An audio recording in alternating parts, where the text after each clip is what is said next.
Welcome to the Peaceful Presence Podcast.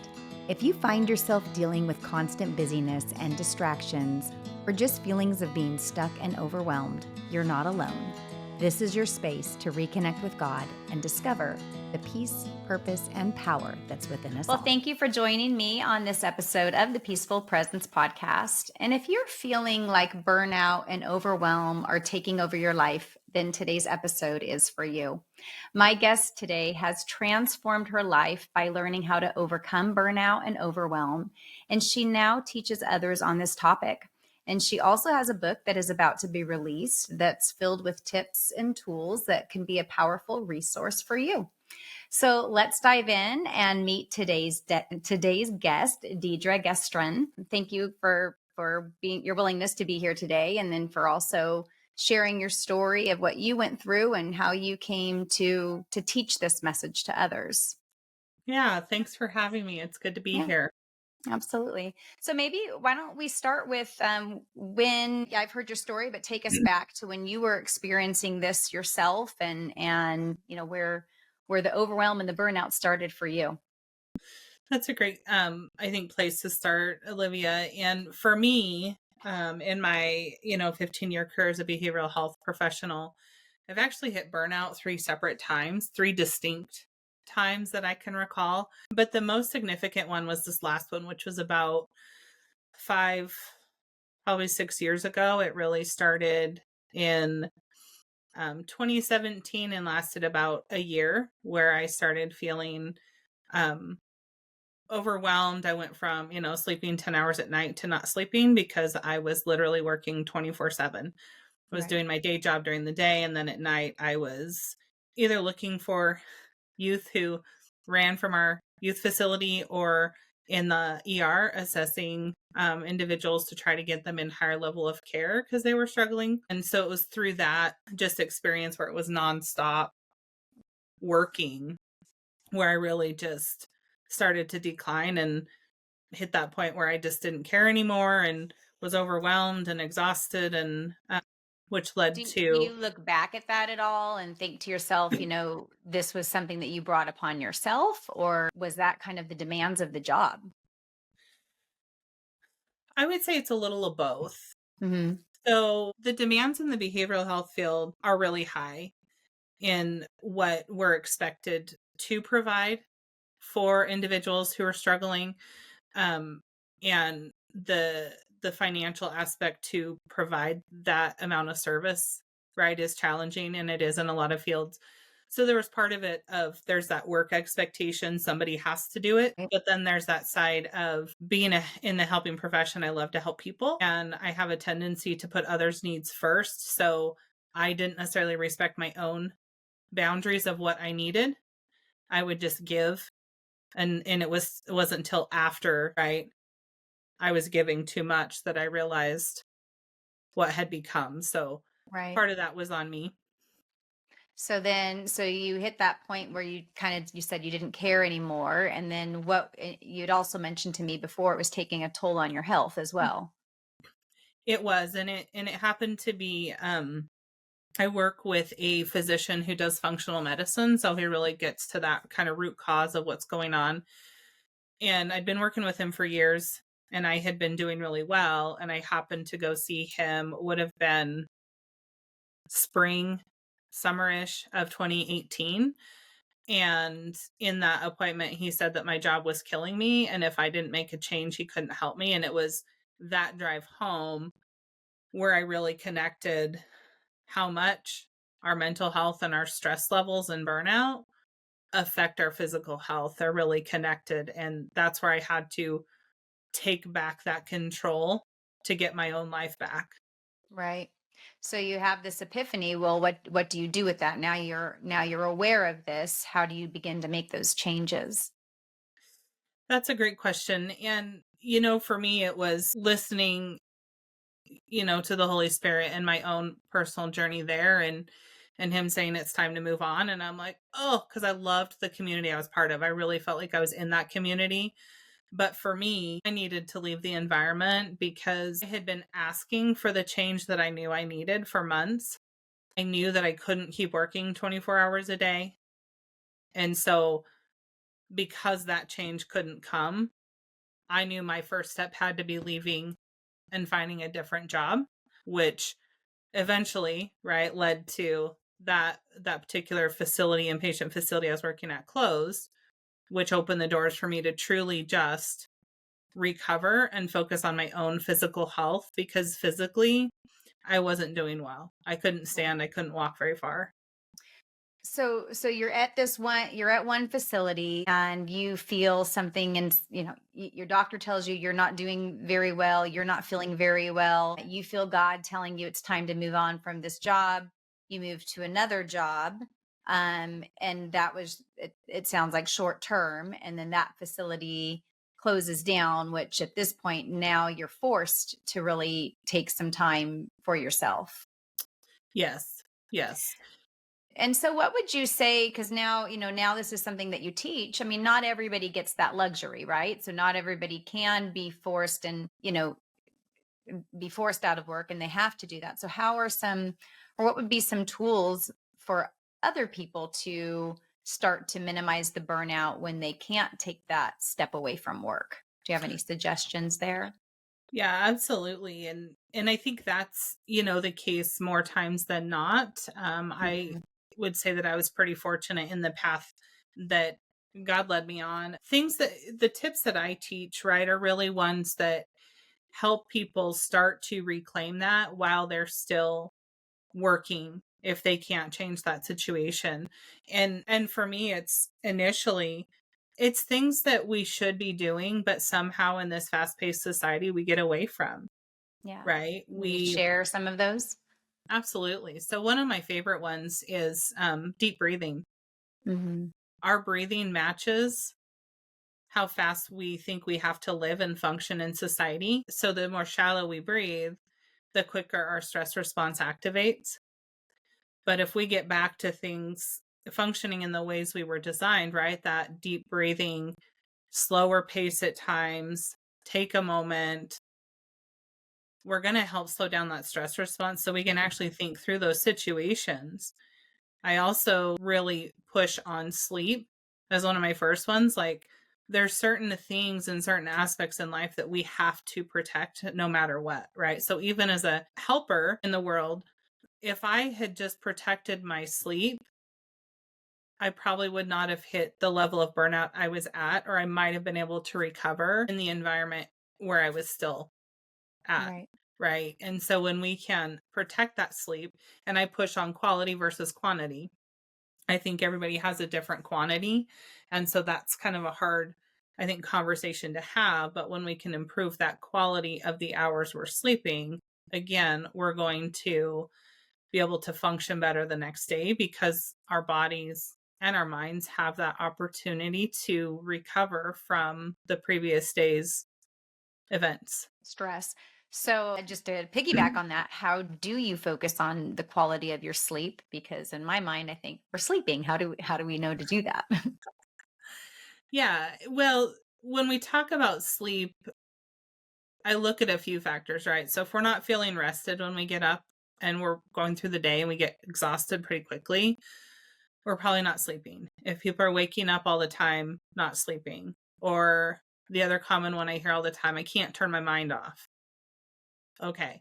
So let's talk about that bedtime routine, right? What do we do before we try to sleep? Because if we're watching action shows, Hmm. we're stimulating our mind. We're not turning it down and telling our mind and our bodies it's time to rest and recover. We're Right. stimulating it. So we look at the activities we do right before bed, and we work to create consistency versus, again, quantity, right? I don't talk Sure. about you have to do this bedtime routine for an hour. I say 15 to 30 minutes. Let's find what works to teach our body and our minds it's time to shut down, because we are creatures of habit. Well, that's how Right. our minds function too. And so that's where we start to build the quality. When we get those pre bed activities that are calming, we stop the racing thoughts. Yeah. right? We Yeah. shift the emotions from anxiety or stress to calm. We sleep through the night. Yeah, it's creating new habits, you know? It is. And then even when you were talking earlier about breathing, I had to make sure I took a nice deep breath at that time. But is that also going back to, your first tip about breathing? Is that something that you help teach? And is this something that, we're to be doing X amount of times a day, or just as more the more that we learn to incorporate that, the better, and it becomes more of a habit? I would say when I teach it, it's a little of both, right? Okay. So teaching people to pay attention to their breathing so they can recognize, oh, I'm not deep breathing. Because I do get a lot of reactions like, Deidre, are you serious? That's all I need to do. And Hmm. I, kind of chuckle to myself sometimes, but the truth is, yes, right? Yeah. We're coming back to how our bodies are designed to function. But when I teach the deep breathing, I teach people a few different ways to actually do the deep breathing because it depends on how stressed they are. If they're feeling anxious in particular, we might do it a little different. But the one key I found is when we are intentional every day to make sure we take several deep breaths, and I usually say like 3 times a day, Hmm. then in moments where we're faced with a maybe stressful situation that is not normal, right? Kind of an abnormal event, Right. our bodies will naturally take a deep breath and we don't have to think about it. So Right. that consistency creates that habit, but it also creates The that as a automation coping of skill it. that's automatic. Yeah. Yeah. Mhm. So we have breathing, sleeping. Any other tools there in terms of managing stress and Yeah, the other one, my initial program has 3 pillars, right? So we work on that emotional side, which is the breathing, and we work on the physical side with the sleep. But we also work on mindset. hmm And if we're not working on how we view work and a life, we're going to continue in the same pattern. And what I love it. mean by that is I mentioned that as a helping professional, I tend to put other people's needs first. But I also had to shift in my mind that I'm not going to get everything done in one day, right? Right. So I can go to work and think I'm going to get all this done. I'm going to see 6 clients and I'm going to have all this paperwork on my desk completed. Not real, Right. right? Not realistic, right? It is not. And we think it is, but we have to change that mindset to work never ends. So why am I pushing myself to try to do it all in one day when it's always going to be there? There's always something to do. I can clear one thing off and here's 2 more to do. Mm-hmm. And so it's that let's shift our mindset to go, what can I realistically do today? And then I have to be done. And what's most important to get done today so that, you can cross that off your list and move on to the next things the next day. Right. And to be and Right. to be okay with it, I would assume as well. Yeah, we have to be okay with it. We have to be okay knowing that we only have so much capacity to accomplish so much in one day. And Right. we have to even create those limits, right, for ourselves. And so in that mindset, it's limits and boundaries and what's possible. And then being okay with, I can actually do that task tomorrow. It doesn't have to be today. Or maybe I can do that task in 2 weeks because that's really when I need to have it done. But let me do these others first. But we get Right. stuck on a hamster wheel and we Right. got to get off. Well, as somebody who walked through this yourself and now teach it, you and I have also spoken before. Maybe share how your faith played a role in the process of you learning how to overcome everyday stress. That's I think, a great question. And I know I shared with you, in a previous conversation, I've had a relationship with God since I was little. He's always kind of been there and he's guided my career pretty much the whole time. This last round of burnout, though, where it really came into play was realizing that I had to heal some deep inner things Mhm. to truly recover from burnout. And what I mean by that is we all have various types of attachment. We all have different personality types. And I do like the Enneagram, but when I looked at what my attachment type is from my childhood experiences and life experiences, and I looked at my Enneagram type, I had that light bulb moment. No wonder I let myself get burnt out and want to just keep helping. And Right. and that relationship with God really helped me learn to heal that, because the reality is not right now I do work 11-hour days Mm-hmm. again, but I'm not burnt out, because when I walk away from my computer, I can turn my mind off from work and be done. And then I don't start until the set time I have the next day. And that's a shift that wouldn't have happened 6 years ago. Right. Maybe explain a little bit more for those that don't understand, the attachment and the personality types. That was interesting when you shared that with me before. Yeah. So attachment styles really develop based on our interactions and relationships with people. And most of the time it starts when we're infants, right? 0 to 3. And how much are our needs taken care of, right, by our primary caregiver? But they can also, I think, develop to an extent from just life relationships and what those look like. But what I've learned is that there's 3 or 4 primary attachment styles that are talked about, right? We've got the secure attachment, those who always feel like they get what they need in a relationship, they can trust that relationship, and they're actually the ones who will rarely get burnt out, right? Okay. Because they have that security. And then we've got like an anxious attachment, and we've got avoidant dismissive. Those 2 are more likely to develop burnout. And the reason for that is the avoidant attachment style, which is kind of the stronger one of those 2, if you will, they don't trust that others are going to do what they say. They don't think anybody else can get the job done. Get it done as well, that type of thing. Yeah. And so they're more prone to, right, distance from relationships, which means they take it all on themselves, and they Mm-hmm. have the highest chance of burnout. Yeah. And then anxious attachment's kind of that middle ground. They kind of go back and forth. They kind of Okay. trust, they kind of don't. They might lean into a relationship looking for that security, but they can still have high rounds of attachment. And then when Yeah. I talked about the personality styles, and we won't get into all 7 types in the Enneagram, but for example, I'm a type 7. And what I learned about that is when we look at our core fears, right? A type 7, there's this fear of belonging and not being taken care of. Well, if I have that fear, what am I going to do? I'm going to rely on myself, which means if there's work to be done, I'm going to go do it because I might not trust it's going to get done. Right. And so that was really interesting insights for me over the last few years as I've worked to heal myself and, Yeah. right, develop my program, was looking at, wow, there's really these underlying pieces that need to Sure. be healed too. Yeah, that play out in your everyday life, and it catches up with you in the physical realm or physical aspect in your case of work. You Yeah. mentioned, just to go back to faith a little bit, you had mentioned that this was a light bulb moment for you when you discovered what was maybe driving that behavior within yourself, and that you turned to your faith at that time. What was it about turning to your faith that helped you find some strength or some clarity in things? How did that help? Well, I would say that that helped. That part has always kind of been natural for me.